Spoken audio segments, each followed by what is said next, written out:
Panorama Sardo, in collaborazione con Cofimer, il primo consorzio di garanzia collettiva fidi a sostegno del terziario, in Sardegna. Suentu, vini nuovi da terre antiche.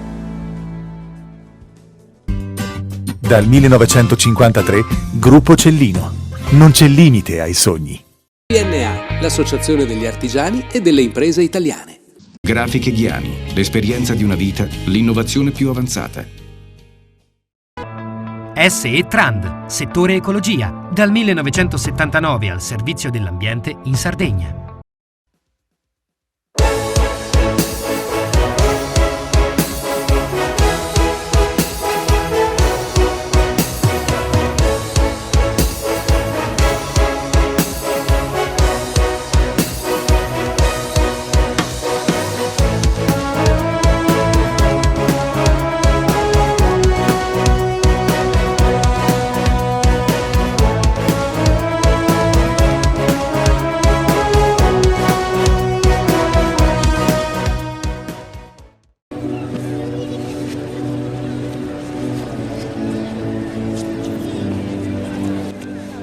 Il primo volo che ha segnato la storia di Ryanair in Sardegna è datato 1 luglio del 2000. La compagnia irlandese metteva piede nell'isola e apriva le porte dell'Europa con un collegamento low cost. Il volo era l'Alghero-Londra con partenza bisettimanale e biglietti in vendita a 399.000 lire. Un prezzo non proprio popolare, ma era comunque una conquista per la Sardegna di un quarto di secolo fa. Negli anni successivi l'offerta è aumentata sino a diventare trisettimanale. Le offerte sono diventate molto più convenienti ed in poco tempo, in 100.000, hanno volato dallo scalo catalano per Londra. Il mercato britannico ha trovato nella Riviera del Corallo un primo importante riferimento nella nostra regione in attesa che la situazione diventasse favorevole anche a Cagliari-Elmas, dove gli irlandesi chiedevano di poter chiudere l'accordo.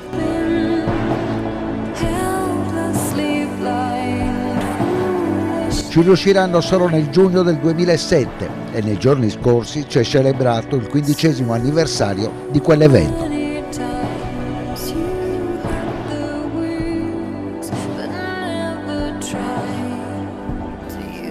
Dottor Pinna, voglio farle una domanda particolare. Lei viene considerato il papà dei voli low cost, un'accoppiata con il direttore della società di gestione di Alghero, Umberto Borlotti. La storia racconta che Ryanair, prima di arrivare ad Alghero, era passata per Cagliari, è corretto? Allora, le fantasie popolari hanno alimentato versioni. L'obiettivo iniziale di Ryanair era sicuramente Cagliari. Sì, è corretto. La ricostruzione è corretta, però il fenomeno low cost in Italia si è sviluppato lentamente. Ricordo che prima di Alghero, che fu oggetto di un lungo e tormentato iter istruttorio, le realtà principali erano Trieste e Pisa. Adesso Ryanair è diventato il principale vettore italiano. Adesso noi abbiamo 35 milioni di passeggeri portati in Italia da Ryanair in oltre 25 destinazioni. Cioè parliamo della preistoria del trasporto. Ma è bello raccontare questa storia. Quindi avevamo Trieste e Pisa. Loro chi in particolare? Chi era l'interlocutore allora degli irlandesi? L'interlocutore degli irlandesi, che mi fu presentato, come lei ha detto correttamente, da Umberto Borlotti, è Benny Berger, che ha abbandonato nel frattempo Ryanair. Però dietro Benny Berger c'era un uomo visionario che era Michael O'Leary, ecco, e la sua squadra, tra cui ricordo Michael Coley, ecco. Ma insomma un gruppo di manager assolutamente dotato, ecco, per la costruzione delle nuove rotte, che faceva istruttorie sul campo, cioè non si accontentava di rapporti epistolari o via fax come si usava allora. Cioè Benny Berger è venuto a Cagliari, Michael Coley è venuto in Sardegna, ha incontrato le autorità regionali, cioè i rapporti si costruiscono nel tempo, nel senso che ci sono stati dei periodi di raffreddamento che hanno riguardato massicciamente l'aeroporto di Alghero e per un 30% del traffico l'aeroporto di Cagliari. Quando si iniziò questo percorso, era il settembre del 2015, e i rapporti con Ryanair erano quasi a zero. Ricordo una missione con un tempo da lupi a novembre, nella quale si cominciarono a ricostruire le basi, e poi un nuovo incontro alla fine di gennaio del 2016, nel quale alla fine fu benedetta la caparbietà proverbiale dei sardi, perché riuscimmo a riaccendere l'interesse del vettore irlandese per tutta la Sardegna. Con un bel contratto e con una base noi abbiamo, allora la base a Cagliari c'era dal 2007, abbiamo scongiurato un fenomeno di proporzioni di quello che ha interessato Alghero, che adesso sta rientrando, e questo è il motivo di soddisfazione, perché è Alghero che ha fatto da apripista. E nell'ottobre del 2016 abbiamo firmato un contratto triennale che ha dato allo Stato buoni risultati, che verosimilmente, al di là degli eventi legati al Covid-19 che hanno costretto anche il vettore irlandese a mettere per terra 300 aerei.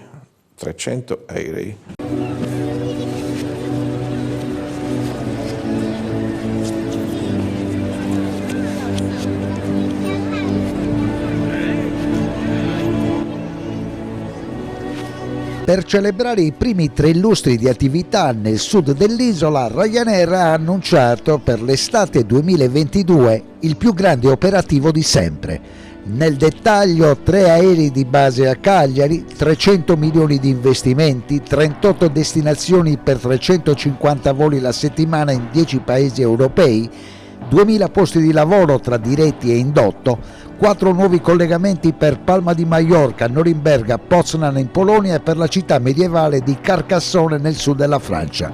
Di certo la compagnia irlandese, che oggi è prima in Europa e in Italia, ne ha fatto tanta di strada dal primo Cagliari-Pisa del giugno 2007.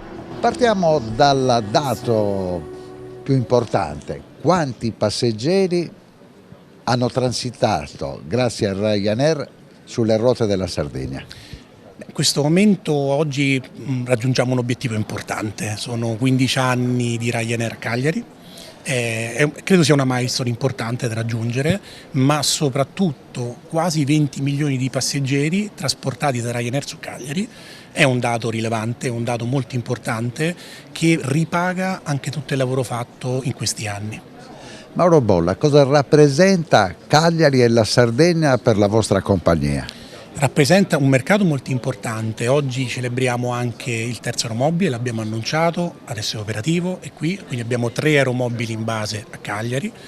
Abbiamo una previsione di traffico di 2,6 milioni di passeggeri per l'anno fiscale 2023, che sono 1 milione in più rispetto a quelli dell'estate pre-pandemia, quindi al 2019. Abbiamo soprattutto 120 voli settimanali in più rispetto al pre-pandemia. Quindi direi ad oggi vediamo un mercato che sta evolvendo velocemente, un passeggero responsivo e soprattutto la nostra voglia di servirlo.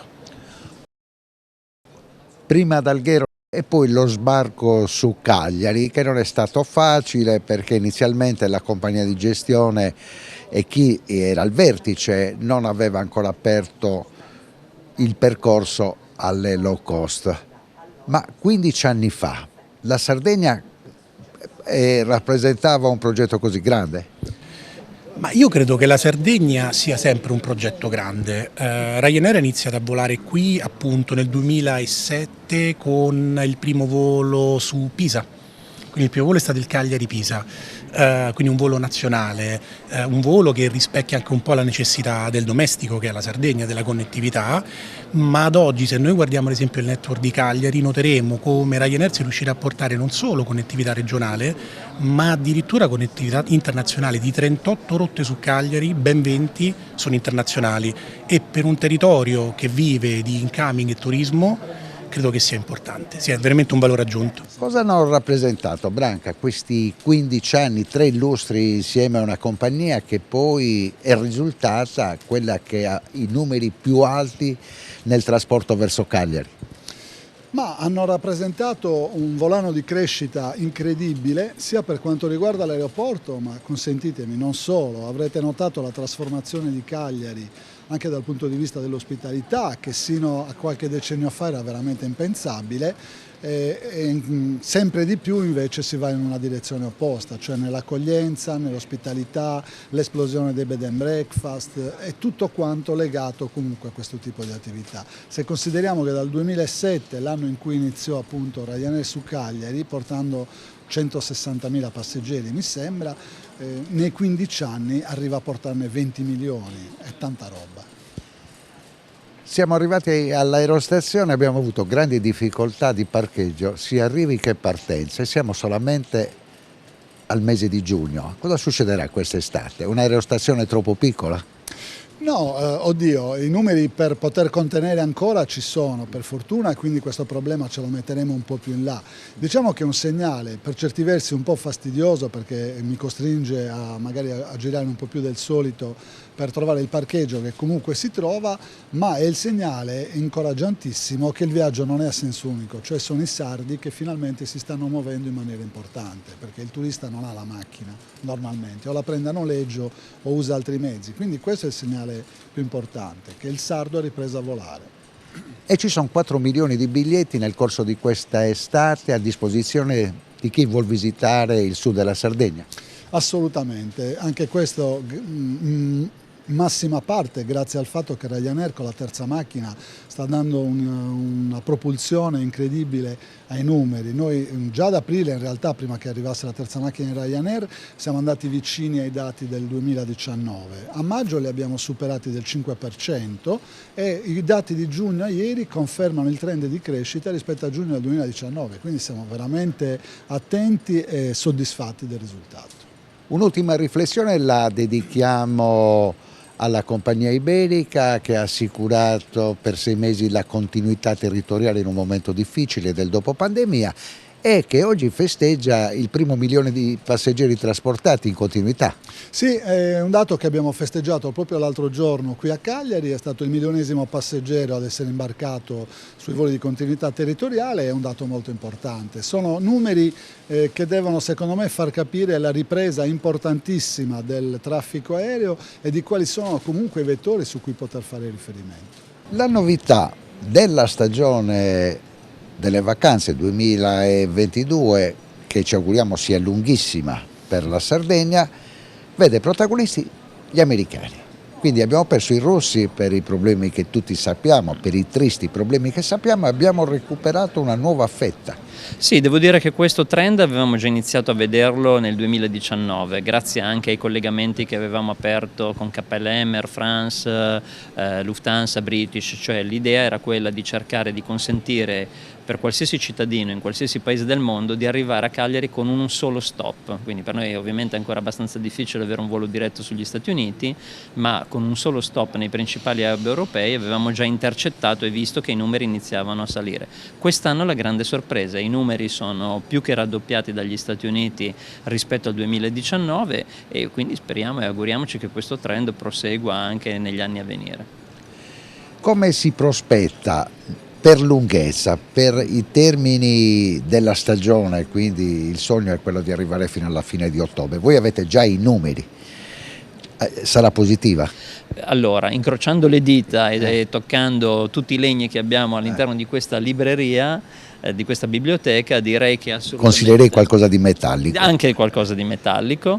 Direi che le previsioni da qui alla fine di ottobre, ma io mi sento di andare anche oltre, a novembre e dicembre, sono assolutamente positive. Le destinazioni sono tutte in vendita, quelle estive, fino alla fine di ottobre. In alcuni casi addirittura abbiamo già avuto conferme del famoso prolungamento poi per coprire anche il ponte dei primi di novembre, quindi direi che i numeri e i voli in vendita sono addirittura superiori a quelli del 2019.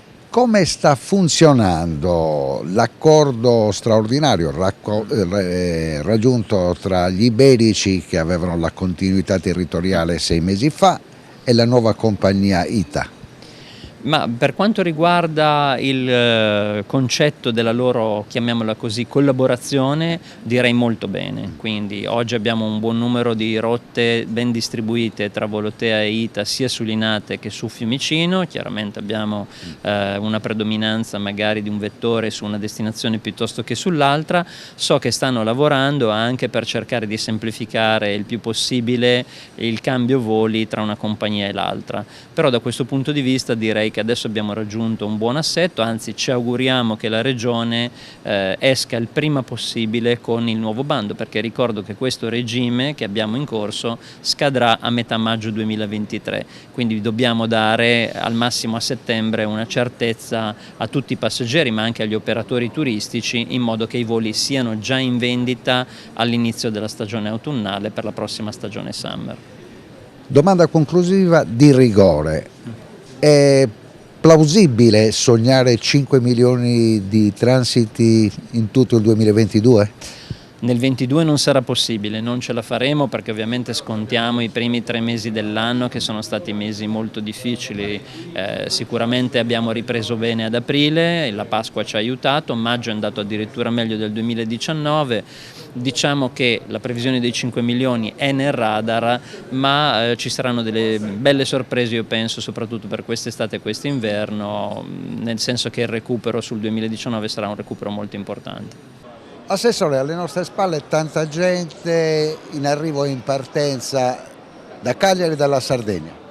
Sì, un bel periodo, godiamoci questo momento, è già da aprile che facciamo numeri ben più alti del 2019, già avevo anticipato mesi fa con ottimismo, ma anche perché avevo dei dati diversi già da prima io. Considerando il fatto di tutto ciò che si stava organizzando, il grande lavoro degli aeroporti, il grande lavoro di chi gestisce i porti sardi, questo sta ripagando.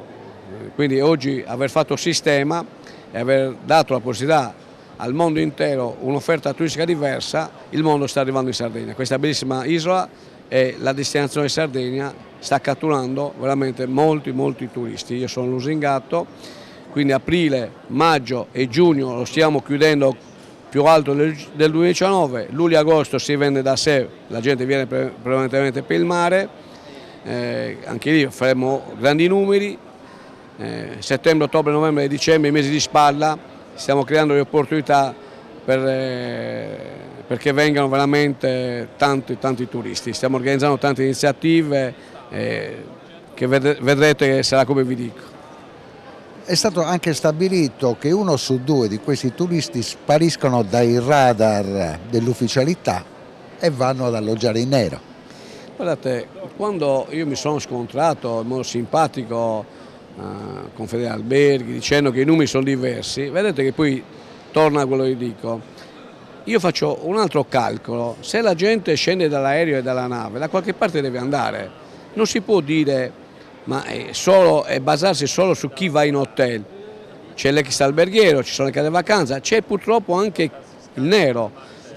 A me interessa le persone che sbarcano o dall'aereo o dalla nave. Qui le persone arrivano, quindi i numeri non possono essere quelli ho calcolato in quel modo. Io insistevo in quel modo, il vero problema resta il nodo, al di là di chi ha ragione, il nero. Ecco, allora lì dobbiamo fare un altro ragionamento, però lì abbiamo bisogno di altre istituzioni che controllino, noi non possiamo stare lì a seguire le persone dove vanno a abitare. Lì si deve fare un discorso diverso per cercare di responsabilizzare chi affitta le case, di comunicarlo a chi di dovere e soprattutto evitare che si affitti in nero.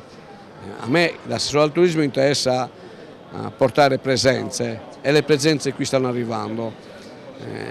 Però il problema resta, perché si parla anche di mancate entrate, quindi è chiaro che il problema è un problema serio. Qui si parla anche, per dare dei numeri, che potrebbe girarsi un nero che va da una forbice dal 40 al 60%, non è poco.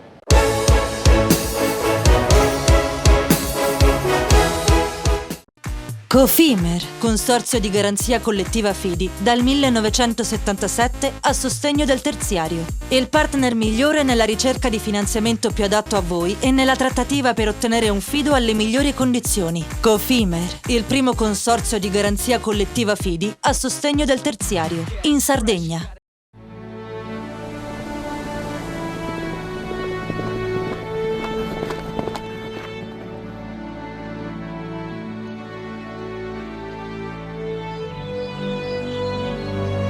Nel cuore della Sardegna esiste un luogo dove natura e bellezza si incontrano. È qui che nascono i vini della cantina Suentu. Suentu, vini nuovi da terre antiche. Fai impresa, la fai bene, meriti credito. Le garanzie diventano importanti. Il fondo di garanzia agevola il tuo accesso al credito. Se una banca ti presta denaro, hai garanzia a prima richiesta. Se ottieni 100, la garanzia copre fino a 80. La maggior parte delle garanzie è gratis. Il dettaglio sul sito spheres.it. Tutto inizia da un amore.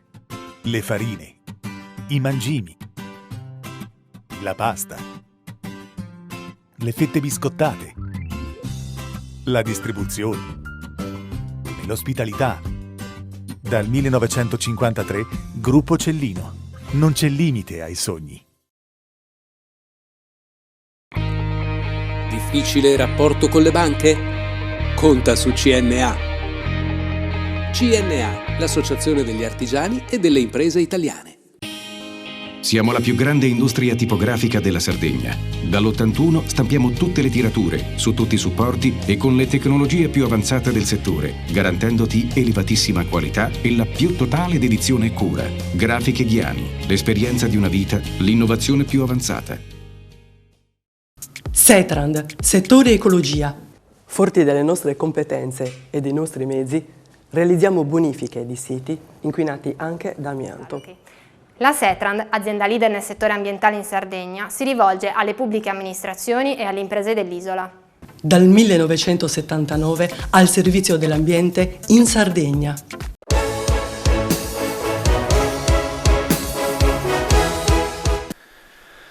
Allora, lo spirito è quello molto positivo. Credo che sia un'opportunità importante per me, ma credo che ci siamo trovati nel momento giusto. Veniamo tutte e due da un momento negativo e quindi la volontà di fare una stagione importante credo sia di comune accordo e quindi non potevo non accettare in modo entusiasta. Il Cagliari credo che sia già in questo momento una squadra competitiva, ma da qui alla fine del calciomercato sarà sicuramente una squadra completa e da lì poi ci aspetterà il campionato. Buongiorno mister, Valentina Caruso, Sky Sport. Chiedo come si fa a ricreare entusiasmo in una piazza profondamente delusa da quel che è successo e anche nei riguardi della squadra. Qualcuno resterà, ecco, come riportare ottimismo ed entusiasmo al gruppo? Allora, l'ottimismo e il risultato l'entusiasmo saranno i risultati. Dobbiamo essere bravi a farli velocemente, a diventare squadra e dare un'identità a questa squadra. Oggi sicuramente veniamo tutti, no, da una stagione negativa e chi arriva nuovo si deve immedesimare nella stagione passata, deve portare entusiasmo ma non scordare. Avere la fame di vincere ma non dimenticare da dove veniamo, questo credo che debba essere l'obiettivo comune. Poi i giocatori che rimarranno lo devono fare con voglia, con entusiasmo, da trasmettere a chi arriverà, che lo farà con grande entusiasmo, perché chi arriverà lo porta perché ha scelto Cagliari e chi rimane deve scegliere Cagliari, questo è l'obiettivo principale. Non ci possiamo aspettare oggi che sia la gente che trascina noi, ma dobbiamo essere noi a ricreare questo entusiasmo con il lavoro. La gente capisce il lavoro, la dedizione, la volontà, la determinazione. Poi la vittoria e la sconfitta il tifoso la sa anche leggere. Ecco, dobbiamo fare questo è l'obiettivo che deve avere la squadra dalla prima partita in poi. Il modulo sarà sicuramente una difesa a 4 e un centrocampo a 3.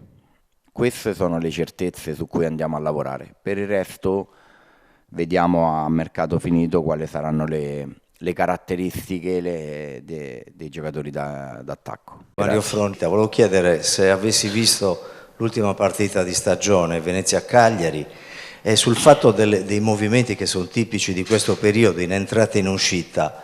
Alcuni di questi calciatori che hai definito pronti per un buon campionato lo scorso anno, hai posto il veto, hai chiesto che venissero lasciati a tua disposizione? Grazie. Allora, l'ultima partita non l'ho vista, diciamo che l'ho seguita a fine primo tempo ed ero convinto obiettivamente dopo il risultato di Salerno, credo un po' come tutti, che il secondo tempo il Cagliari potesse rifare un ennesimo miracolo e salvarsi. Purtroppo non è andata così e quindi è finita nella maniera credo peggiore che potesse aspettarsi uno sportivo cagliaritano.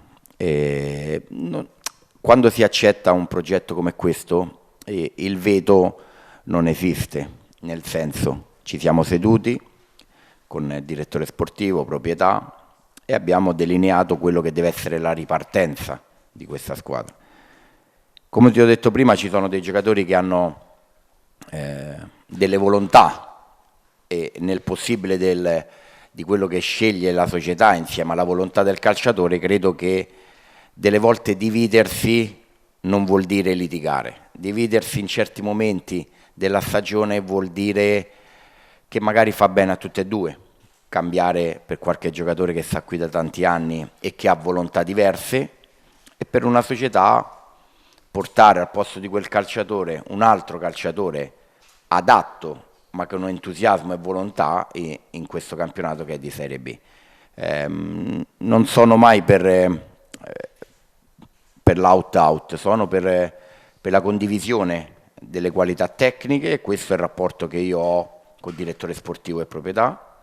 Io indico giocatori con delle caratteristiche, se ci sono in rosa e rimangono volentieri per il mio modo di calcio e con entusiasmo lo valutiamo, se no troviamo un'alternativa. Questo è quello che faccio con direttore e presidente, quindi c'è molta linearità, c'è molta condivisione, è normale che cerchiamo di trovare i giocatori adatti a quello che poi è il mio modo di fare calcio. Delle volte leggo dei nomi su richieste esplicite dell'allenatore, esplicite da una parte. Come vi ho detto prima c'è molta condivisione, quindi i giocatori che arriveranno in questo Cagliari sono condivisi da me, dal direttore sportivo e dalla proprietà, perché devono avere tutte queste componenti, tecnico-tattiche, caratteriali e sicuramente economici. Quindi quelli che arriveranno è perché hanno avuto il benestare, la voglia e il credere in quel calciatore da tutti quanti noi. Quindi sicuramente oggi, non so prima, ma quello che arriva è perché è stato voluto da tutti. Su questo non ci sono dubbi. Mercato difficile, quindi sai, sui nomi già ne fate tanti voi, quindi è difficile che potete sbagliarli, visto che sono stati fatti quasi tutti.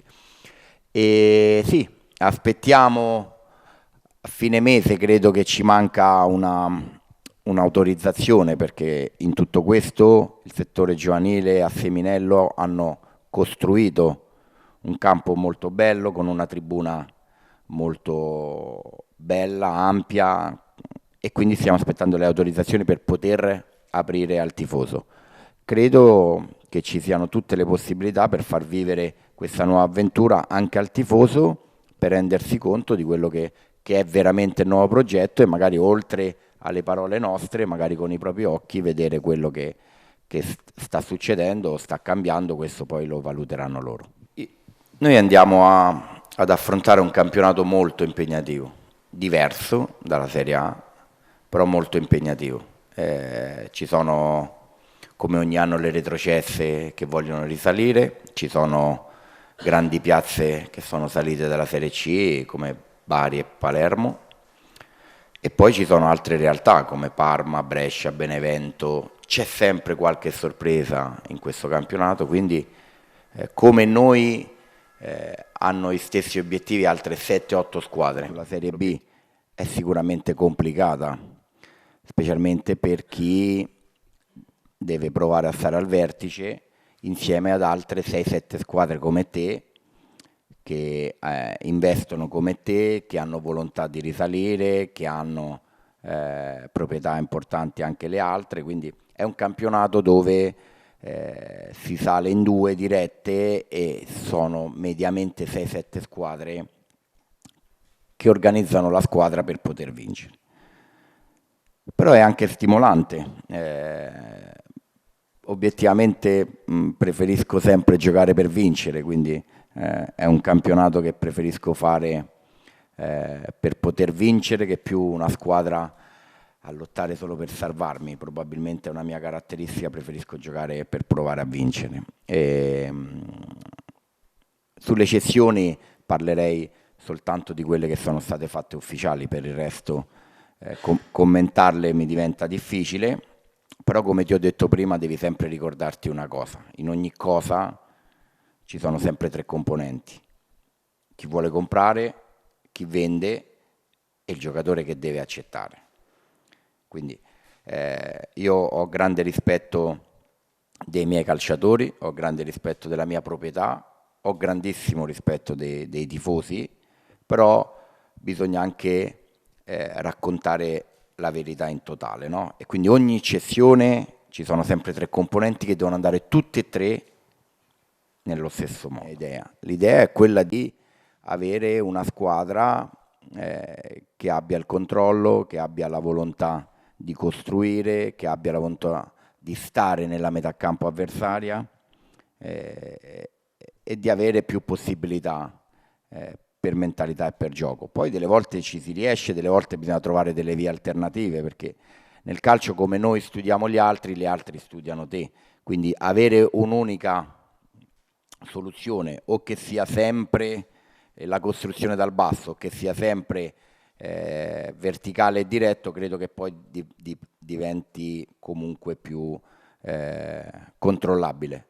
Però la volontà è quella di costruire dei giocatori che sappiano giocare insieme, abbiano qualità tecniche, abbiano visione di gioco, poi dopo starà a me e al mio staff, insomma, dare l'idea e l'impronta di gioco. Però sì, sulle caratteristiche dei calciatori do le indicazioni per quello che dobbiamo andare a fare, perché poi se riusciamo a prendere i giocatori con determinate caratteristiche per il mio gioco sicuramente è più facile cominciare a farlo.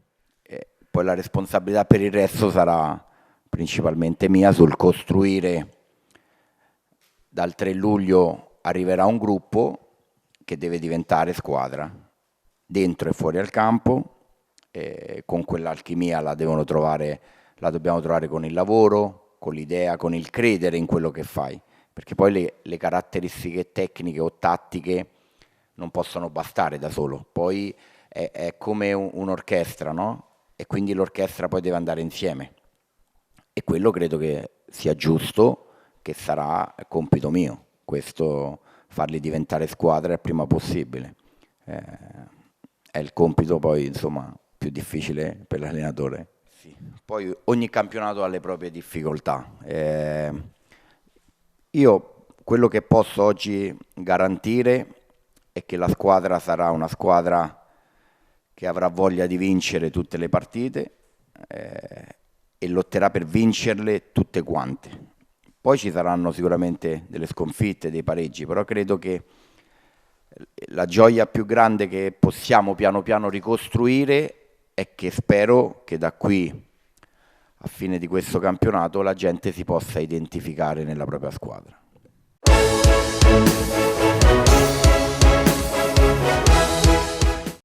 Cofimer, consorzio di garanzia collettiva Fidi, dal 1977 a sostegno del terziario. Il partner migliore nella ricerca di finanziamento più adatto a voi e nella trattativa per ottenere un fido alle migliori condizioni. Cofimer, il primo consorzio di garanzia collettiva Fidi a sostegno del terziario, in Sardegna.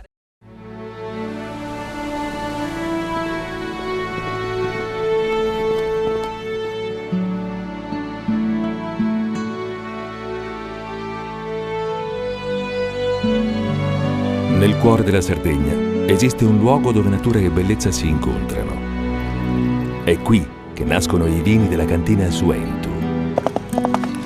Suentu, vini nuovi da terre antiche.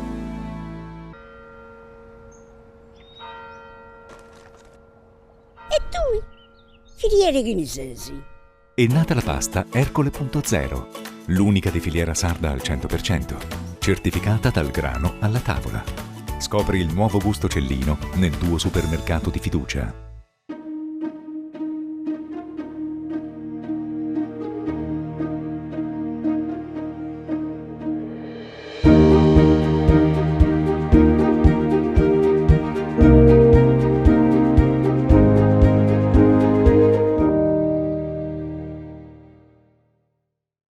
Fai impresa, la fai bene, meriti credito. Le buone idee viaggiano con le garanzie. Il fondo di garanzia è dalla parte delle imprese sarde che vogliono superare la stretta creditizia. I dettagli sul sito sfirso.it. Meno scartoffie e più efficienza? Conta su CNA. CNA, l'associazione degli artigiani e delle imprese italiane. Setrand, settore ecologia. La Setrand, leader in Sardegna nel settore ambientale, si rivolge alle amministrazioni pubbliche e alle aziende dell'isola. Mettiamo a disposizione la nostra struttura organizzativa fornendo un valido supporto per la gestione dei rifiuti speciali pericolosi e non pericolosi, in linea con la nostra certificazione EMAS. Dal 1979 al servizio dell'ambiente in Sardegna.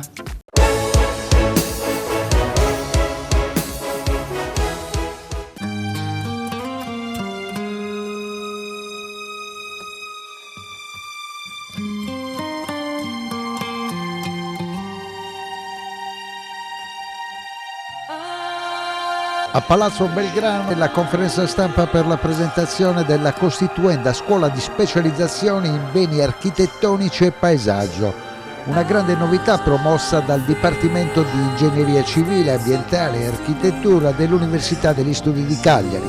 Sarà la 10ª in Italia a garantire la specializzazione su temi di grande attualità come la tutela del patrimonio architettonico e il paesaggio.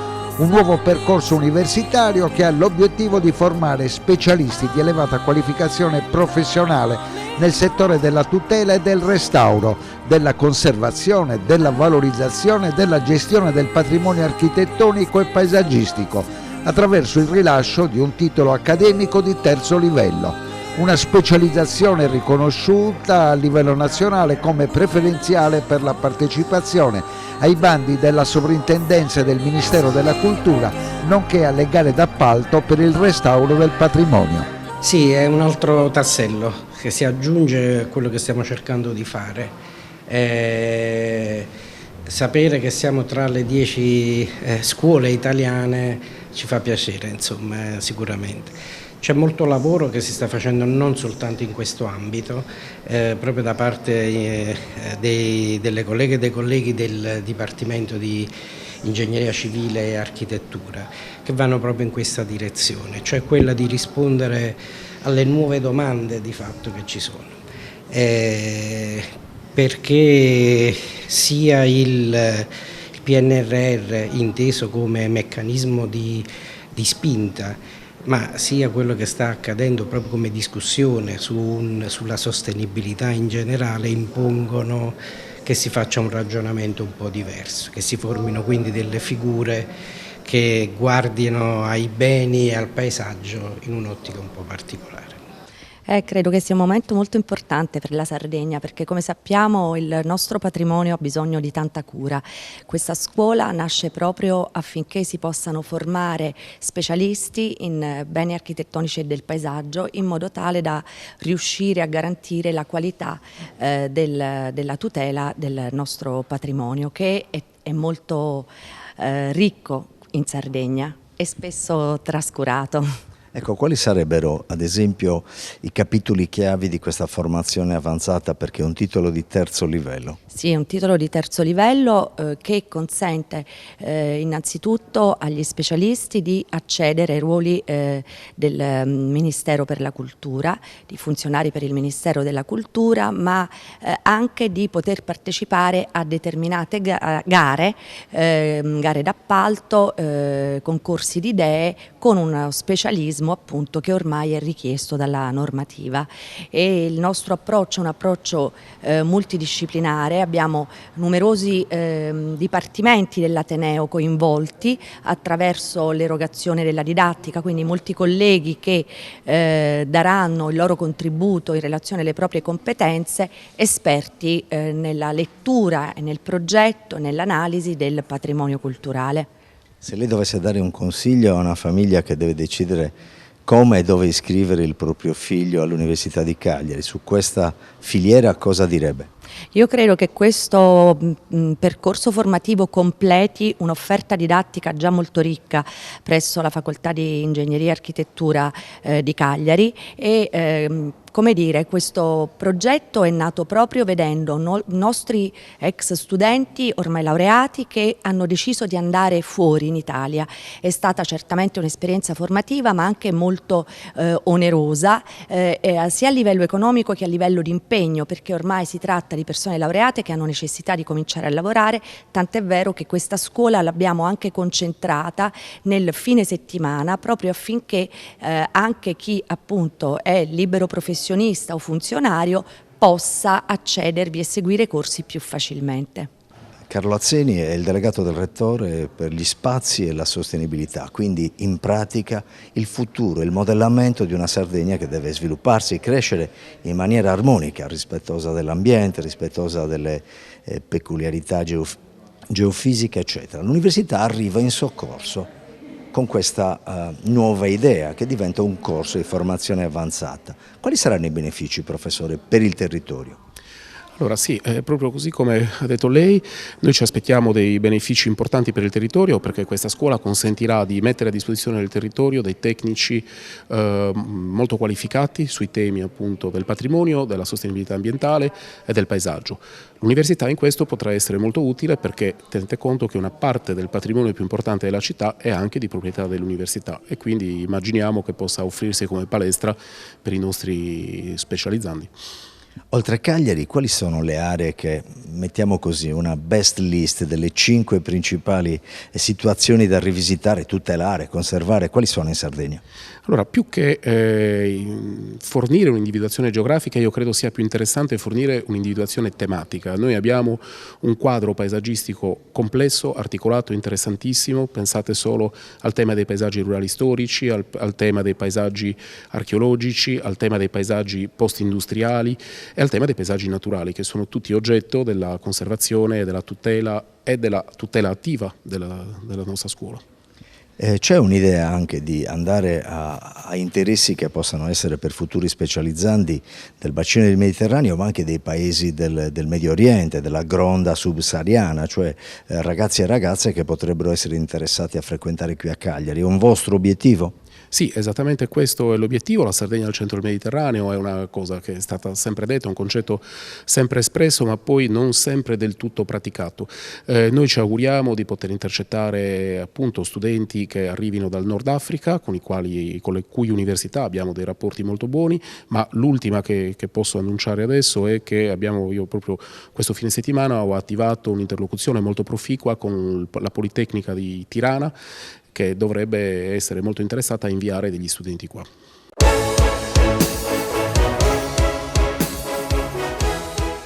Prima che accada la prevenzione della violenza di genere e della violenza assistita per la tutela di donne e minori. Un convegno a Cagliari. Lina Lunesu, lei è in commissione del Senato e si occupa proprio di questo argomento, ma anche di sanità.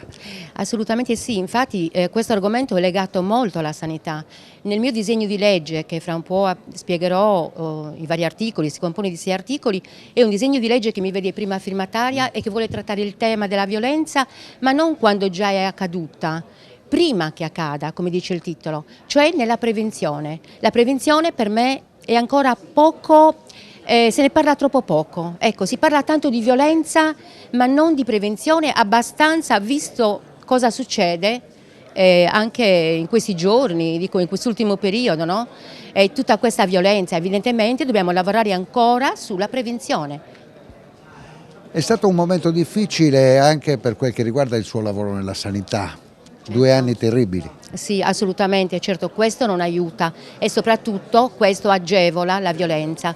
Abbiamo fatto anche una bellissima risoluzione che è frutto di un lavoro veramente importante in Commissione Femminicidio, la risoluzione che è stata votata all'unanimità in aula, che tratta gli uomini autori di violenza. Perché dobbiamo partire da lì, dare un sostegno a questi uomini che magari sentono le prime aggressività, quindi ci vuole qualcuno che li aiuti. Quindi delle persone formate, psicologi, sociologi, persone che stanno nel territorio. Ecco perché mi ricollego alla riforma sanitaria e alla medicina del territorio con le case della comunità. Una curiosità del cronista, fino a che punto l'avvento della rete ha influito sul femminicidio? Beh certo, anche l'avvento della rete, ma guardi, è una questione anche culturale.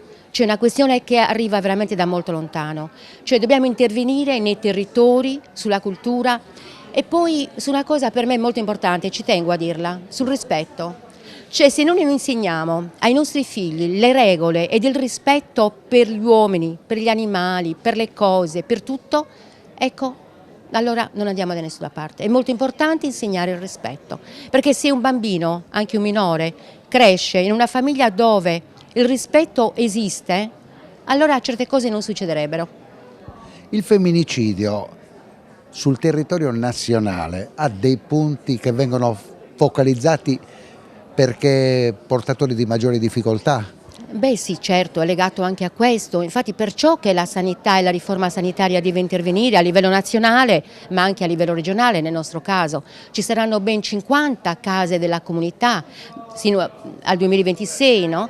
Che saranno appunto adibite proprio ad un aiuto e un sostegno alle famiglie. Per gli aspetti sociosanitari, per gli aspetti ecco, anche di questo genere. Quindi ci sarà un centro d'ascolto, secondo il mio disegno di legge, che potrebbe essere veramente utile per sostenere quelle famiglie che hanno gravi difficoltà. Questo tema, quello della violenza sulla donna di cui parliamo in questo appuntamento di Parola Massardo, interviene anche l'assessore Marioniedu per sottolineare qual è il compito della Regione in questo momento così difficile. Beh, in un momento particolarmente difficile in cui la violenza di genere, la violenza sulle donne in particolare, ma anche sui minori, non accenna assolutamente a calare, anzi abbiamo delle punte veramente preoccupanti. E devo dire che anche la Sardegna non fa granché eccezione nel panorama nazionale. L'impegno della Regione Sarda è testimoniato dai provvedimenti che abbiamo messo in campo. Non più tardi di qualche settimana fa, in una delle ultime giunte, abbiamo emanato su mia proposta una delibera di giunta regionale che raddoppia i fondi dedicati proprio a questo tema, la violenza di genere. Quindi raddoppiamo i finanziamenti per le case di accoglienza e per i centri antiviolenza. Ecco, che cosa accade nelle case di comunità? No, nelle case di comunità che verranno insieme al PNRR con i finanziamenti dedicati, ovviamente si cercherà di avere anche lì un punto unico di accesso anche per i soggetti sottoposti a violenza di genere, e quindi anche lì ci sarà un intervento forte della medicina territoriale.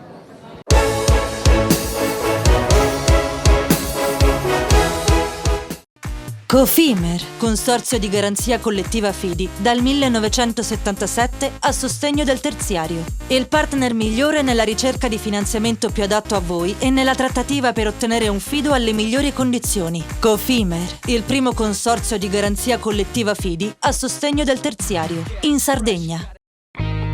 Nessuno lotta per la tua impresa? Conta su CNA. CNA, l'associazione degli artigiani e delle imprese italiane. Siamo la più grande industria tipografica della Sardegna. Dall'81 stampiamo tutte le tirature, su tutti i supporti e con le tecnologie più avanzate del settore, garantendoti elevatissima qualità e la più totale dedizione e cura. Grafiche Ghiani, l'esperienza di una vita, l'innovazione più avanzata. Tutto inizia da un amore. Le farine, i mangimi, la pasta, le fette biscottate, la distribuzione e l'ospitalità. Dal 1953, Gruppo Cellino. Non c'è limite ai sogni. Fai impresa, la fai bene, meriti credito. Non c'è solo il credito bancario. Con i mini bond e le cambiali finanziarie coperti dal fondo di garanzia, i tuoi progetti trovano nuovi investitori che credono in te. Contatta Spheres.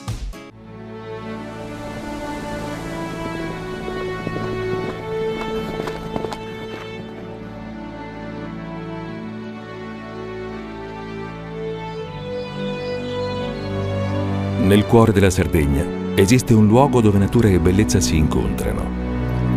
È qui che nascono i vini della cantina Suentu. Suentu, vini nuovi da terre antiche.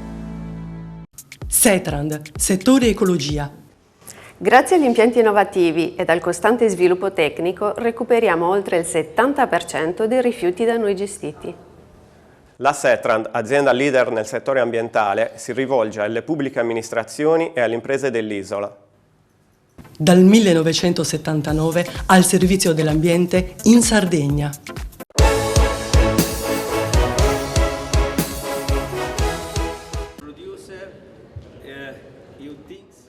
Il secondo concorso enologico mondiale dedicato al Vermentino ha lo scopo di mettere in luce la migliore produzione mondiale del bianco più importante e conosciuto della nostra regione, per confrontarsi con le produzioni omologhe del mondo e meglio farla conoscere ai consumatori e agli operatori internazionali, presentare al pubblico le diverse tipologie, nonché premiare e stimolare gli sforzi delle cantine per migliorare continuamente la qualità dei loro prodotti.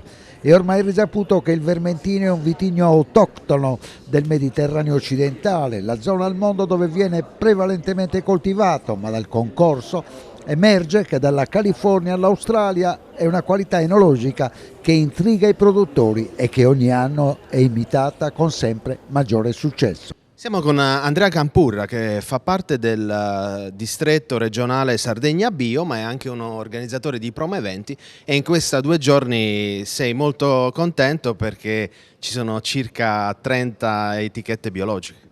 Sì, è un concorso che cresce, è un concorso che sta prendendo sempre più posizione, abbiamo campioni un po' da tutto il mondo, e quest'anno abbiamo inserito la categoria dei vini biologici. Ovviamente io ne sono particolarmente orgoglioso come presidente del distretto regionale Sardegna Bio, e abbiamo ben 29 campioni provenienti sia dall'Italia che dall'estero, e quindi questo ci rende particolarmente orgogliosi. È stato un concorso molto partecipato, la seconda edizione autorizzata dal Ministero per la seconda volta, patrocinata dalla Regione, dal Comune di Cagliari, dall'Agenzia Lavore e da Coldiretti Sardegna, che sono i nostri partner ufficiali istituzionali. 30 giudici da tutto il mondo, 180 campioni e una grandissima novità concertata con il Ministero per quanto riguarda il comparto dei vini biologici, che hanno avuto una sezione tutta loro.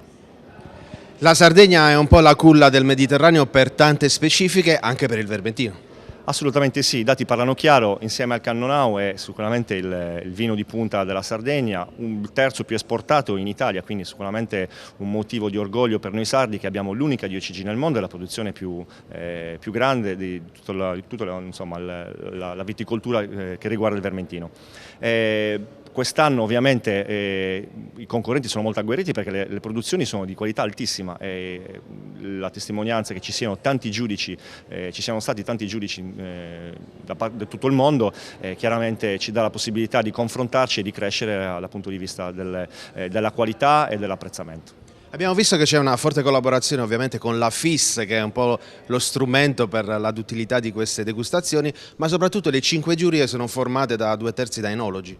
Sì, queste sono le regole che il decreto ministeriale che regolamenta i concorsi richiede. 2/3 devono essere enologi e 2/3 del totale dei giudici devono essere stranieri per quanto riguarda il concorso internazionale. Come sapete abbiamo fatto l'anno passato la seconda edizione del concorso nazionale, dove invece le giurie possono essere tutte italiane, anche se noi preferiamo sempre dare una proiezione internazionale, anche perché i mercati che riguardano il Vermentino sono sicuramente i mercati non sardi, sicuramente sardi, ma il grosso dell'esportazione è all'estero. Presidente, voi arrivate da un'esperienza come promoventi di tanti anni nel mondo sicuramente vitivinicolo, ma non solo. Oggi qui abbiamo visto che ci sono presenti possiamo dire, da un emisfero all'altro dei professionisti, insomma, che di questo lavoro hanno fatto anche la passione. Assolutamente sì, provenienti dal mondo conosciuto del vitivinicolo, Australia, Sudafrica, California e Corsica, sono stati messi in degustazione libera, una serata assolutamente fantastica dove tutti gli addetti ai lavori e non solo hanno avuto la possibilità di assaggiare vermentini che normalmente è difficile vedere nelle nostre enoteche o nei negozi specializzati. Sicuramente un plauso alla Ore che ha organizzato un convegno bellissimo dove sono stati affrontati dei temi molto importanti sulla Technical Agriculture, insomma, quella mappatura del vermentino nel mondo. C'è stata la presentazione del libro del vermentino del presidente del concorso Pierpaolo Lorieri, che è stato scritto a 4 mani con il professor Fregoni e il professor Bavaresco, e poi abbiamo avuto dei interventi molto significativi e importanti, un momento un pochettino più ludico. 3 produttori dal mondo, dall'Australia, dalla California e dal Sudafrica si sono collegati e hanno parlato della loro esperienza col vermentino, del motivo nel quale l'hanno impiantato e soprattutto, una cosa molto importante, il fatto che il vermentino sta prendendo molto quota in tutto il mondo perché è un vitigno che si adatta molto bene ai cambiamenti climatici. Questo fa sì che con il cambiamento climatico in atto il vermentino si possa adattare molto bene, possa esprimersi molto meglio di altri vitigni bianchi come il Sauvignon e lo Chardonnay. I vostri progetti futuri? Sicuramente una terza edizione del concorso nazionale del vermentino che si terrà il prossimo anno. Stiamo già chiaramente organizzandoci, un attimo passata questa edizione faremo il progetto definitivo e poi subito a luglio, ai primi di luglio, avremo il Cagliari International Wine Food Festival in Piazza del Carmine, anche questo patrocinato dalla Regione, dalla Fondazione di Sardegna, dal Comune di Cagliari e da Coldiretti, il nostro partner. E si conclude questa 2 giorni intensa del concorso internazionale del vermentino e siamo con il presidente Pierpaolo Lorieri, che insomma, com'è andata? Direi bene. Intanto dobbiamo brindare alla fine di queste iniziative, di questo evento che ha coinvolto più di 30 giudici che arrivano un po' da tutto il mondo, dal Cile, dal Giappone. Veramente è un gruppo molto variegato. E il fatto che ciascuno sia riuscito a dare un giudizio del vermentino, che è un'uva e un vino veramente diverso in ogni parte del mondo, è per noi un risultato già grande, perché questa grande differenza rende anche difficile il lavoro del degustatore, ma sono stati bravi e abbiamo fatto un buon lavoro. Presidente, dal suo osservatorio, che è un osservatorio particolare, il vermentino sardo come si posiziona a livello mondiale? Il vermentino sardo per i sardi è il miglior vermentino del mondo, ma questo direi che è per ciascuno a casa sua, se no non lavorerebbe per fare un vino che non va bene. Certo, la Sardegna è un punto di riferimento per il vermentino, non lo può essere sicuramente né il Cile, né il Sudafrica, né la California o l'Australia, ma non perché non meritano, perché manca quel tempo, quella cultura di secoli che loro non hanno, perché hanno cominciato da poco a coltivare questa uva. Certo, essere punto di riferimento è estremamente difficile, perché vuol dire costantemente migliorarsi. Quindi so anche che in Sardegna si lavora molto bene, ci sono delle gran belle aziende che fanno degli ottimi vini e c'è qualcuno che invece sta cominciando a migliorarsi.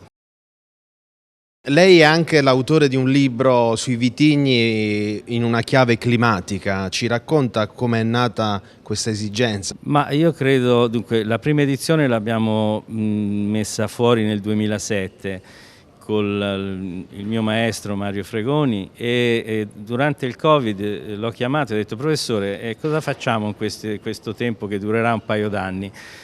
Secondo me va rivisto, perché dal 2007 al 2020 le cose forse sono un po' cambiate e l'abbiamo rivisto, ma non l'abbiamo rivisto un pochino, praticamente l'abbiamo rifatto da capo, portando tutte quelle che sono le conoscenze sul vermentino fino al settembre 2021.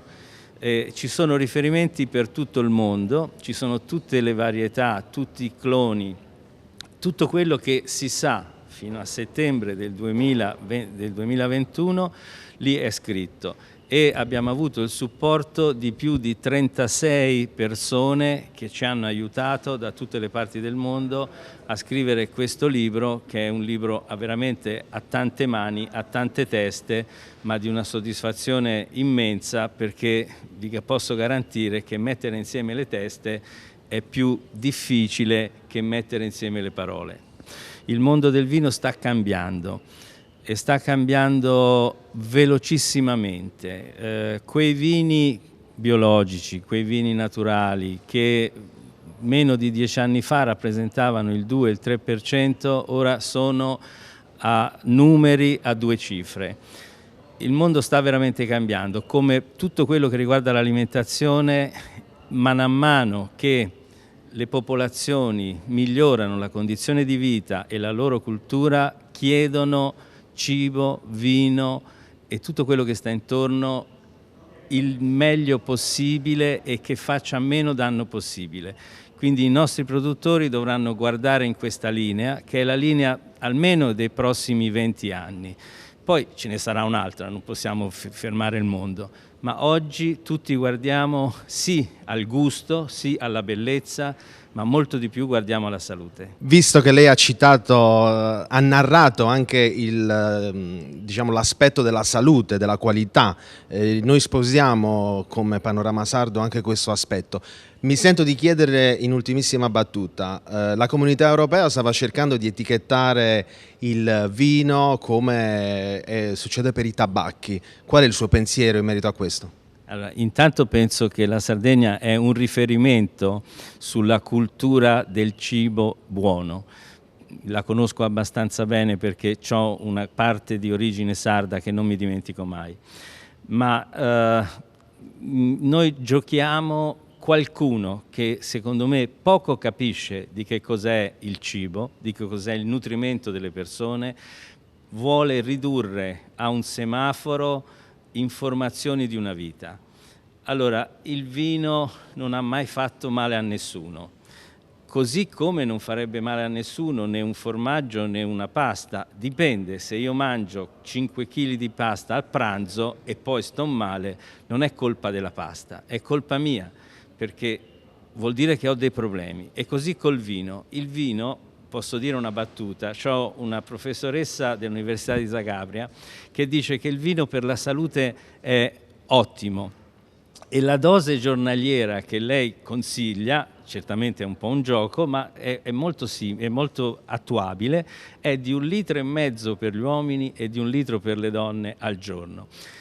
Voi direte è uno scherzo. No, non è uno scherzo, perché tutto quello che c'è nel vino, in un bicchiere, non c'è solo l'alcol. L'alcol è un mezzo che serve per trasportare le sostanze nutritive che sono benefiche al nostro organismo all'interno del nostro organismo. E la quantità di alcol oggi i produttori stanno cercando di ridurla, perché effettivamente si beve più vino e più volentieri si ha qualche grado in meno.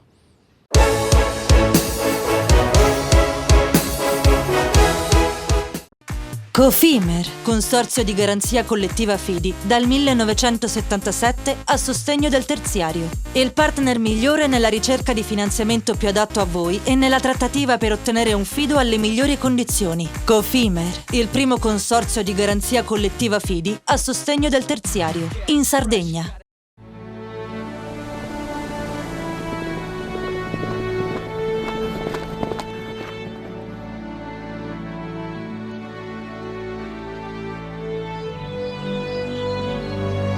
Nel cuore della Sardegna esiste un luogo dove natura e bellezza si incontrano. È qui che nascono i vini della cantina Suentu. Suentu, vini nuovi da terre antiche.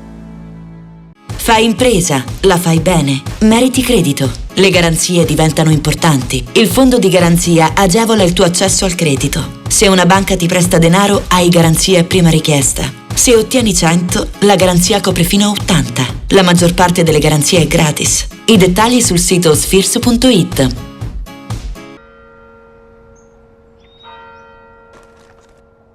E tu? Filiere che ne sei? È nata la pasta Ercole.0. l'unica di filiera sarda al 100%, certificata dal grano alla tavola. Scopri il nuovo gusto Cellino nel tuo supermercato di fiducia.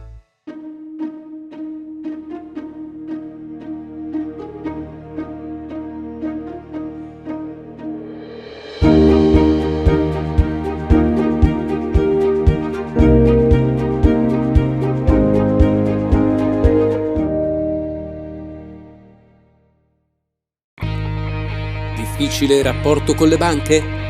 Conta su CNA. CNA, l'associazione degli artigiani e delle imprese italiane.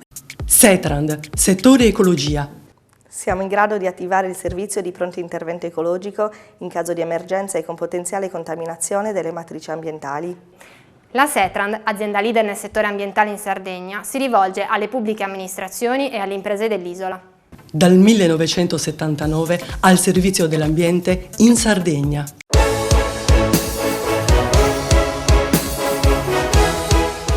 Arriveranno da 7 regioni le cantine protagoniste dell'edizione 2022 dell'evento dedicato al vino di tutte le qualità e tipologie.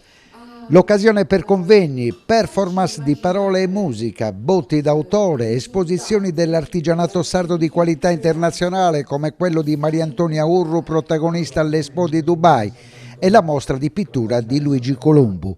2 giornate nel primo fine settimana di luglio dedicate ai protagonisti del mondo vitivinicolo nazionale e regionale, a voler confermare che sulle strade del vino sono possibili straordinari incontri e contaminazioni tra arte, economia rurale e tradizioni. E da Sa Manifattura ci spostiamo nella splendida cornice di Palazzo Doglio per la presentazione del Wine Experience Oschiri, e sono qui con una delle collaboratrici, un'azienda, una persona, ma soprattutto l'idea fondamentale che nasce insieme alla cultura sarda con Tigelio Danese e poi si sposta con la dottoressa Migliavacca. Buonasera. Buonasera, grazie per l'opportunità di poter parlare di Wine Experience Oschiri, che è una grande potenzialità del territorio, un territorio che ha una tradizione di vino, ma la scommessa di quest'anno è stato andare oltre il vino. E in che modo l'abbiamo fatto? Domandandoci quali percorsi di creatività, design, artigianato, musica potessero essere percorsi insieme partendo dal vino. E nell'edizione di quest'anno, oltre all'appuntamento tradizionale di un grande convegno con i massimi esperti del mondo del vino, intendo esperti dal punto di vista tecnico, sommelier, enologi, imprenditori del vino, rappresentanti delle cantine e le degustazioni e anche il momento di socialità della festa di piazza.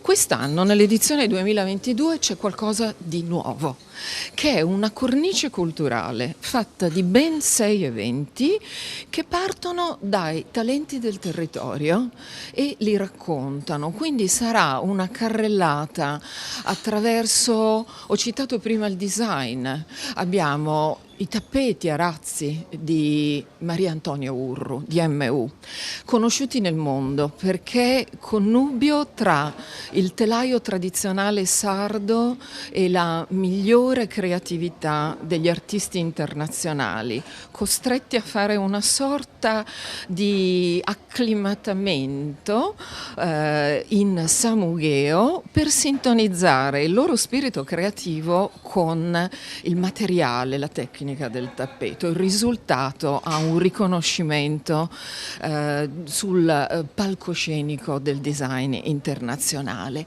Oppure i giovani talenti, i 54 studenti del liceo artistico di Olbia che hanno realizzato 20 botti dipinte ispirandosi a tutto il ciclo del vino, dal vigneto fino alla al momento del consumo, oppure partendo dall'affinità elettiva tra le gemme preziose, pensate ad un rubino e pensate ad un cannonau, una mostra che si chiama Di gemme e di vino, che racconta con i due linguaggi intrecciati del sommelier e della gemmologa perché un calice di vino è accanto ad un rubino.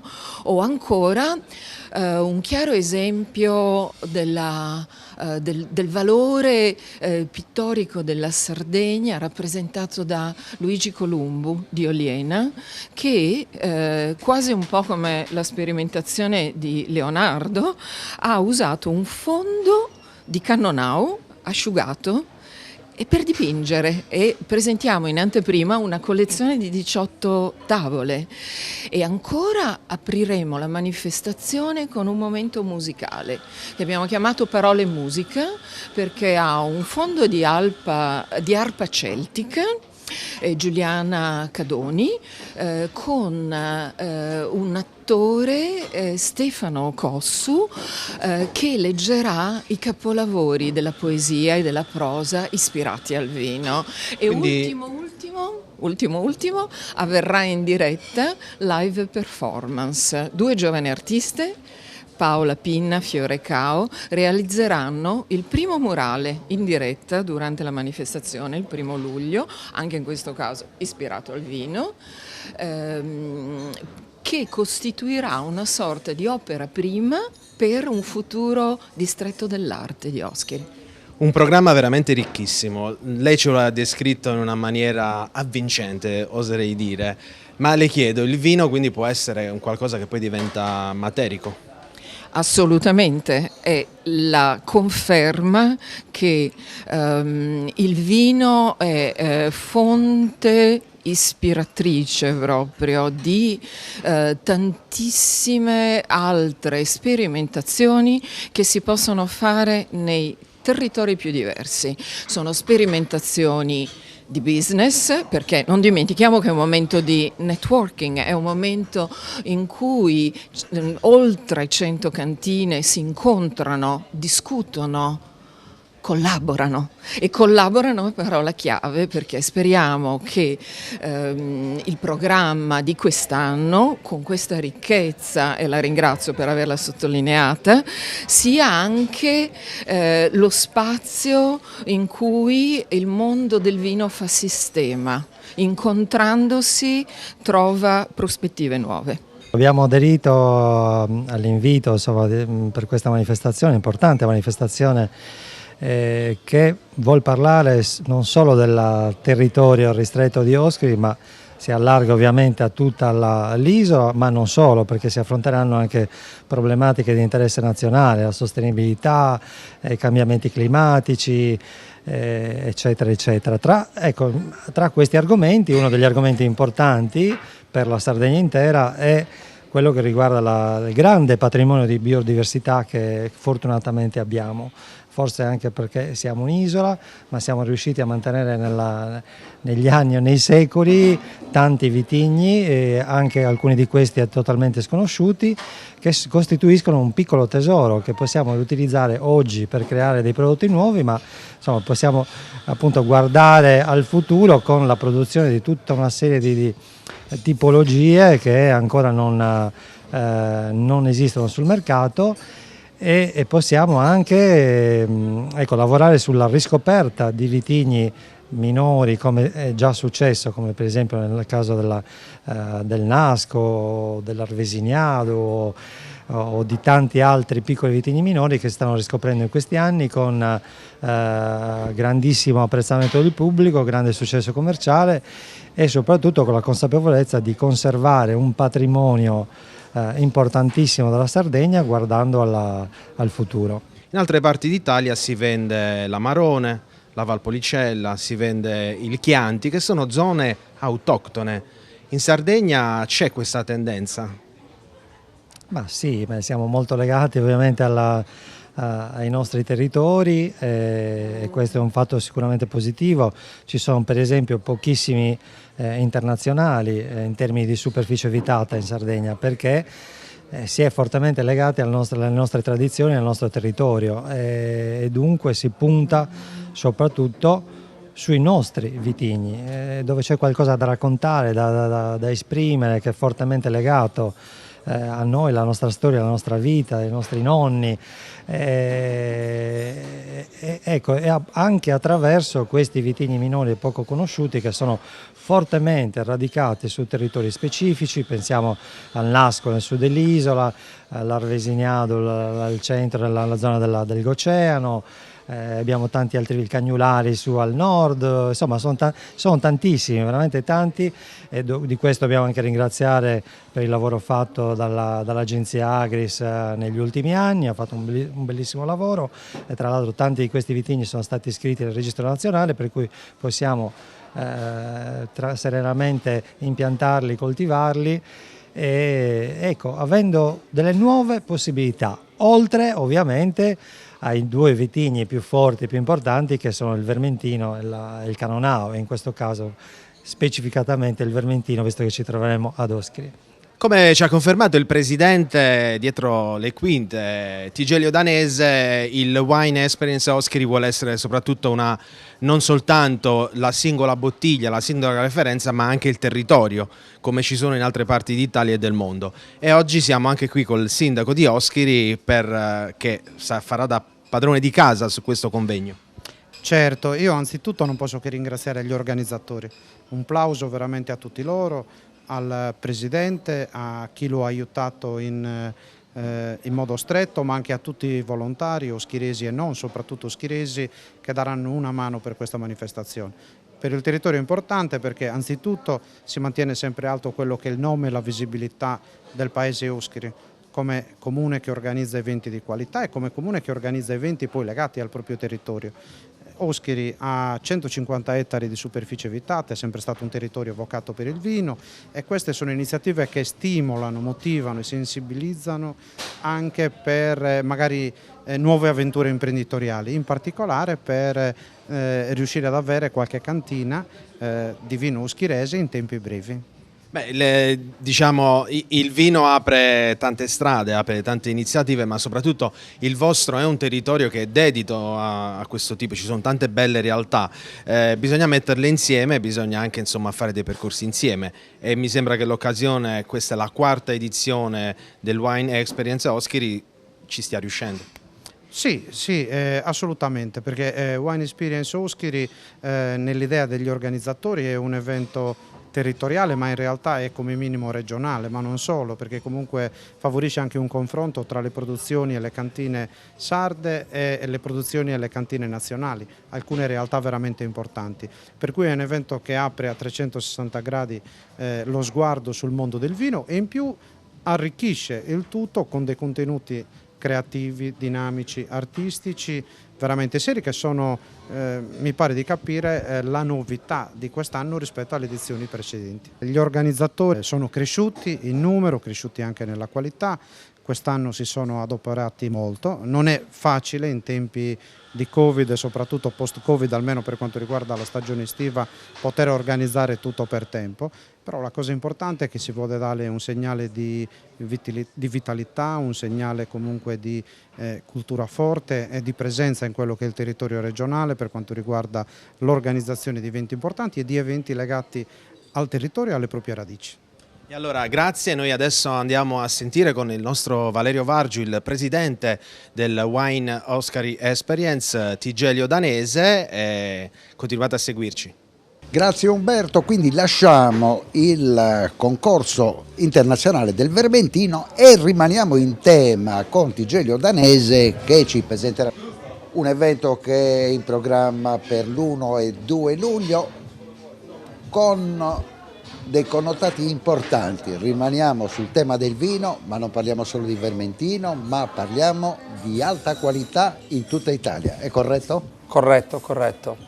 Parliamo di un evento unico, tipico, è un'associazione che nasce 5-6 anni fa da un'idea, da un progetto comune fra amici, sicuramente in questo momento condiviso da tutto il territorio, dal sindaco anche del comune di Oschiri. Chiaramente questo è un evento, quando dico tipico, è unico perché ha dei connotati davvero incredibili, cioè fare sistema in Sardegna, fare territorio in Sardegna, creare tutte quelle sinergie che sino a oggi sono sempre state o delle peculiarità individuali delle cantine oppure proprio snobbate. Quindi lo dimostra il fatto che le cantine invitate sono dalle più grosse sarde, avremo comunque anche tutti i territori minori della Sardegna e poi avremo le cantine nazionali. Quanti saranno i partecipanti in totale? Le cantine? Sì. Allora, le cantine saranno 120, queste cantine sono state invitate, come ti dicevo prima, per la loro particolarità di territorio, quindi Mamoiada è un territorio, il Mandrolisai è un altro bel territorio, perché no, giù in Cagliari abbiamo Serdiana che è il secondo territorio più vittato in Sardegna e abbiamo anche la Doc d'Alghero che è il primo territorio. Se andiamo per oltremare, 7 regioni partecipanti. 7 regioni, di queste 7 regioni anche lì la selezione è stata fatta per territori, quindi Roero 3 cantine, Amarone 1 cantina, ci spostiamo poi nel Brunello, il Brunello Montalcino verrà da noi, presenterà i propri vini e farà una verticale insieme a quella dell'Amarone tra l'altro, quindi ci sarà anche un lato tecnico di approfondimento con le altre verticali che faranno le cantine sarde, come ad esempio la cantina Argiola Scolcorem, il Tuva Oes della zona di Usini, quindi tocchiamo il Cagnulari, il Vermentino di Gallura con la cantina Sidura e il loro Maia e poi la Vernaccia di Oristano dove partiremo con una bellissima verticale dal 79 sino mi sembra al 2005. Sarà interessante il nostro convegno anche perché abbiamo unito l'arte. Non so, se guardate il programma, andate nel nostro sito, vedrete tante iniziative sul mondo dell'arte. L'arte che cos'è? L'arte nel mondo del vino è un'arte, anche il mondo, e il vino è un'arte. Quindi avere il pittore come ad esempio Columbo, l'artista, che lui dipinge sulle tele con un vino ossidato sul nepente, sta raccontando un territorio che è il nepente.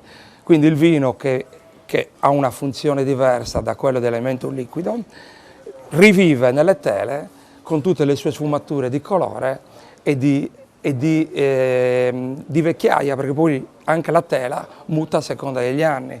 Ad esempio anche il discorso delle gemme, no? Hai visto che adesso ci sarà tutta la questione gemme di vino, con i rubini, le similitudini. Il vino è comunque sia un elemento prezioso. Il rubino viene dalla terra, il vino viene dalla terra con la vite, dopodiché ci sono tutte le varie trasformazioni che ne creano una gemma e il vino diventa l'elemento prezioso. Parliamo di rubini, parliamo di gemme e a questo punto la domanda del cronista è la seguente. Storica famiglia di gioiellieri, come entra nel mondo del vino, come ha l'iniziativa di aprire una nuova cantina? Allora, diciamo che è detto bene. 4 generazioni di gioiellieri, tanta arte, tanta filigrana, da mio bisnonno a mio nonno a mio padre, trasformazione in gioielleria di brand. Questo ci ha portato a vedere anche la nostra esperienza nel mondo del territorio. Quindi 10 anni fa si è partiti con l'idea di un terreno in Gallura proprio a Oschiri. È stato coinvolgente perché non c'era proprio idea di avere un'azienda di 20 ettari. Ecco. Oggi ce l'abbiamo, la portiamo avanti con tutta la nostra passione, ma sempre rispettando quali sono le tipicità del territorio. Quindi in questo è nata l'idea del wine, Experience Oschiri, che vuole essere quella manifestazione, quell'evento innovativo che parla un po' di tutto quello che sino ad oggi diciamo, è stato un po' quasi snobbato, Valerio. Cioè cosa vuol dire?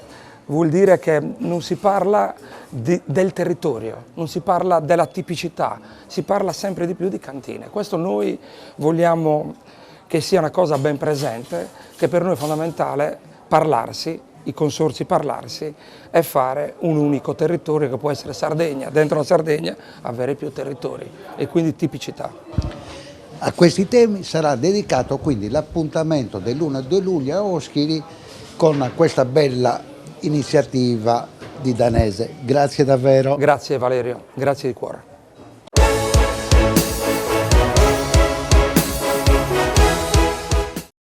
Cofimer, consorzio di garanzia collettiva Fidi, dal 1977 a sostegno del terziario. Il partner migliore nella ricerca di finanziamento più adatto a voi e nella trattativa per ottenere un fido alle migliori condizioni. Cofimer, il primo consorzio di garanzia collettiva Fidi a sostegno del terziario, in Sardegna.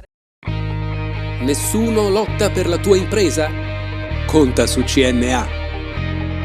CNA, l'associazione degli artigiani e delle imprese italiane.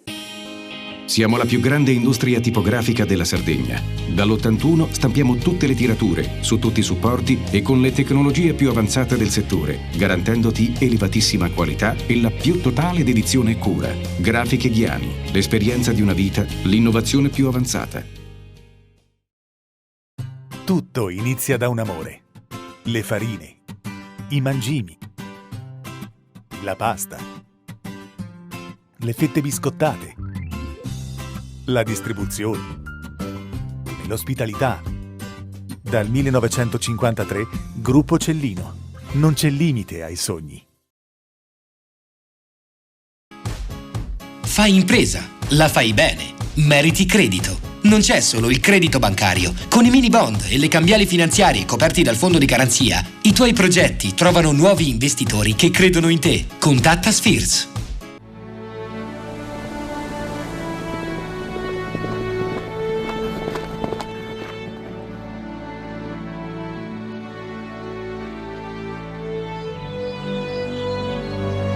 Nel cuore della Sardegna esiste un luogo dove natura e bellezza si incontrano.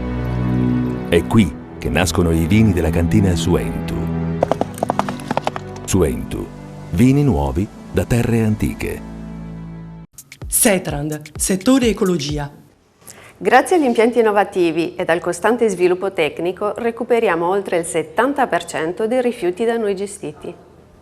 La Setrand, azienda leader nel settore ambientale, si rivolge alle pubbliche amministrazioni e alle imprese dell'isola. Dal 1979 al servizio dell'ambiente in Sardegna.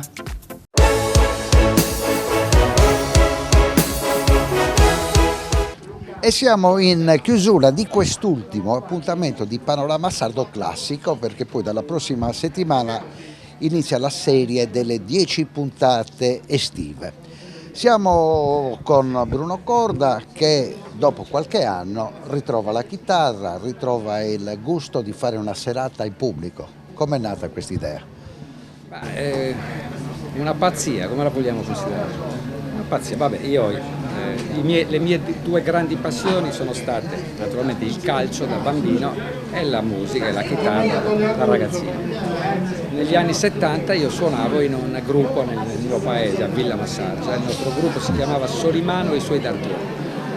Dal 70 al 75 ho suonato in questo gruppo, poi mi sono trasferita a Cagliari e è iniziata l'avventura giornalistica con Radio 24 Ore, Radiolina, Videolina e dopo 47 anni, esattamente dal 1975, un'esibizione al pubblico.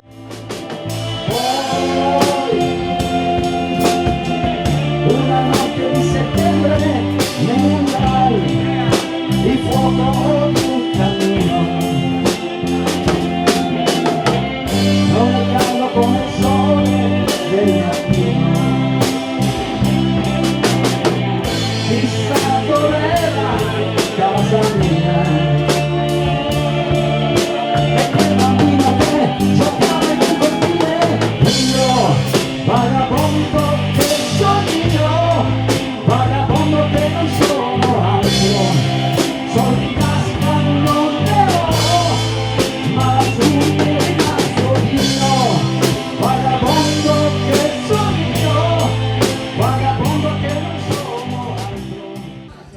voltiamo pagina, ci stiamo preparando una nuova stagione sportiva.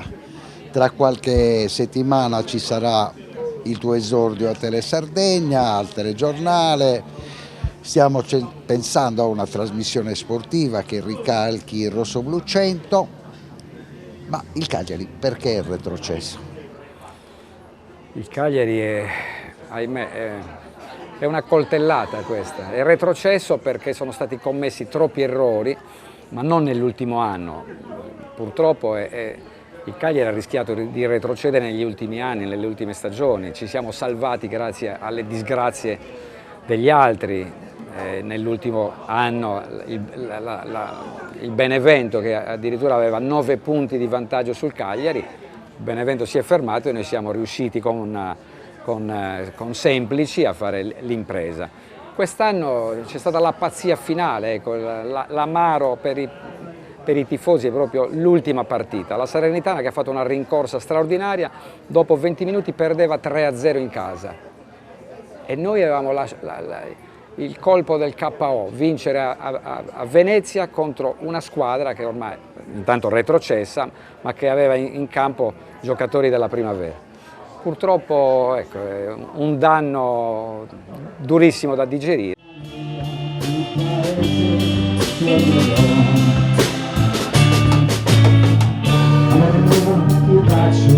Sulla bocca che fu la fonte del mio primo amore, ti do l'appuntamento dove quando non lo so, ma so soltanto che ricorderò.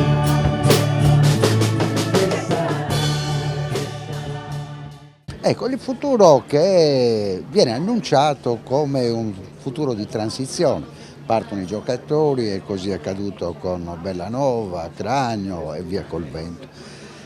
Il Cagliari ha preso un nuovo allenatore, Liverani, che ricorderai 2 anni fa era in ballottaggio con Di Francesco per venire al Cagliari. Avrei preferito Liverani 2 anni fa, avrei preferito Liverani. E quest'anno? Mi va benissimo Liverani, ma il problema non è l'allenatore. Anche Pep Guardiola può venire, ma tu gli devi fare una squadra. Un allenatore deve avere una squadra e deve avere una squadra giusta per la Serie B. Quindi l'allenatore però è uno che ci avrebbe salvato quest'anno, perché è un allenatore di carattere, un allenatore che gioca all'attacco, ma soprattutto ha carattere. Poi lo ricordiamo, ci fa piacere, giocava nella primavera del Cagliari. Era un talento. Era un grande talento e ha fatto anche un'ottima carriera da calciatore, con squadre importanti come la Lazio. Quindi l'allenatore va benissimo, adesso gli devi costruire la squadra, se vendi i pezzi migliori non lo so. Ecco.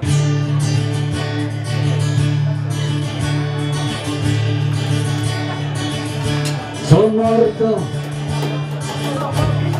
che ero bambino, sono morto, con altri 100, passato per un cammino, ed ora sono nel vento. Ad Auschwitz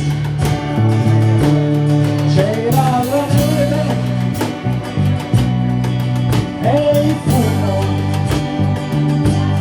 sa di spavento nei campi. Ricordiamo che questa Serie B a cui il Cagliari partecipa purtroppo è una sorta di A2. Sì, sarà un A2 perché almeno 8 squadre lotteranno per la promozione e ci saranno squadre agguerrite con presidenti ricchi, perché parliamo di americani, fondi di investimento, quindi Parma, lo stesso Venezia, il Brescia di Cellino, Benevento, Pisa, sono diverse le squadre, il Palermo, il Bari. È il Palermo che ha gli stessi proprietari del Manchester City. Sì, infatti sarà un A2, hai detto bene, è un A2 e se non allestisci una squadra competitiva rischi anche. Se nadie va, no se lo sabe,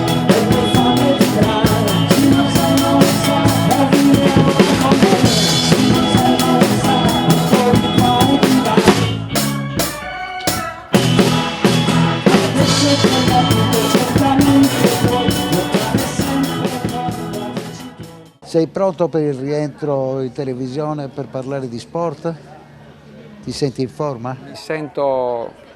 Mi sento quasi carico, mi basterebbe una bella formazione del Cagliari per darmi entusiasmo, ecco, come tutti i tifosi rosso-blu. Da dove sia venuta io non so,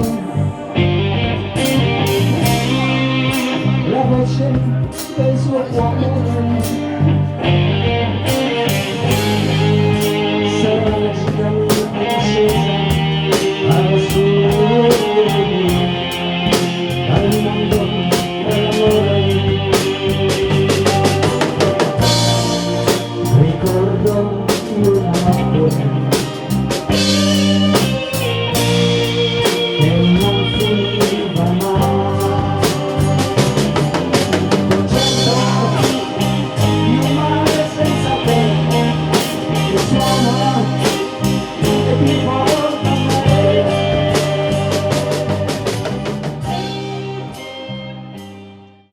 Buona estate Bruno.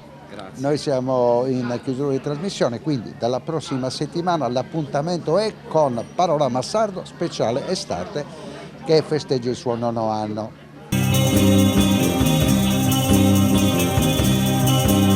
Io sono quel che sono, ma faccio la vita che fai.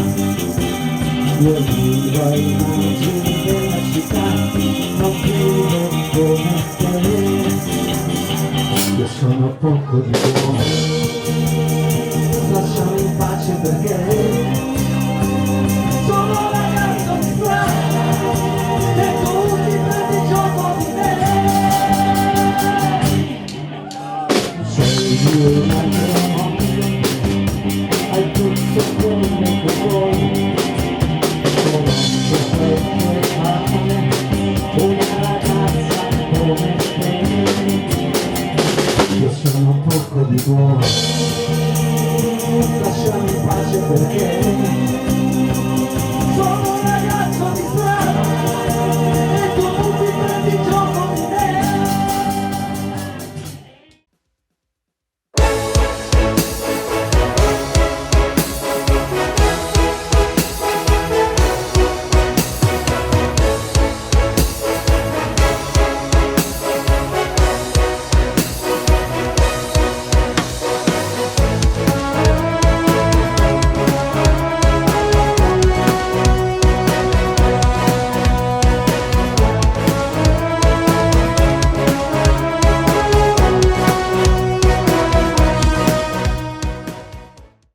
Cofimer, il primo consorzio di garanzia collettiva fidi a sostegno del terziario, in Sardegna. Suentu, vini nuovi da terre antiche.